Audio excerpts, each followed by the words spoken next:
প্রকাশ্যে আসার পরই ইরানের পক্ষে অবস্থান নিয়ে ইসরায়েল ও যুক্তরাষ্ট্রকে দিলেন কঠোর হুঁশিয়ারি। আর এই হুঁশিয়ারির পরপরই কোনো কথা না বলে ছুড়লেন 10টিরও বেশি মাল্টি লঞ্চার মিসাইল। ইরানের গত কয়েকদিনের টানা হামলায় ইসরায়েলের অবস্থা এমনিতেই নাজুক। তার উপর পরমাণু শক্তিধর কিম জং উনের এমন আচরণ দেখে অবাক হয়েছে গোটা বিশ্ব।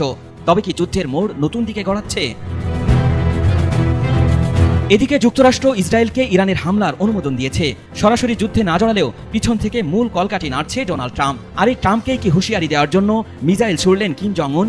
ইসরায়েল ও ইরানের যুদ্ধে একদিকে ইসরায়েলের পক্ষ নিয়েছে যুক্তরাষ্ট্র, ব্রিটেন, ফ্রান্স, ভারত, অন্যদিকে ইরানের পক্ষে অবস্থান নিয়েছে রাশিয়া, চীন, পাকিস্তান ও উত্তর কোরিয়া। তবে কি তৃতীয় বিশ্বযুদ্ধের মুখোমুখি হচ্ছে সারা বিশ্বের মানুষ?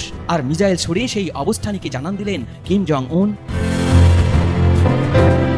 বৃহস্পতিবার রাজধানী পিয়ংইয়ং এর কাছে সুনান থেকে উত্তর পশ্চিম দিকে 10টিরও বেশি মাল্টি লঞ্চার মিসাইল ছুড়ে পারমাণবিক শক্তিধর উত্তর কোরিয়া। এমনটি জানিয়েছে দক্ষিণ কোরিয়ার সামরিক বাহিনী। জাতিসংঘের নিরাপত্তা কাউন্সিলের রেজুলেশন অনুযায়ী উত্তর কোরিয়া ব্যালিস্টিক মিসাইল ব্যবহার করতে পারবে না। তবে দেশটি এসব নিষেধাজ্ঞা তোয়াক্কা না করেই আবারও একসাথে 10টিরও বেশি মিসাইল ছুড়েছেন, এমনটি জানিয়েছে বার্তা সংস্থা রয়টার্স।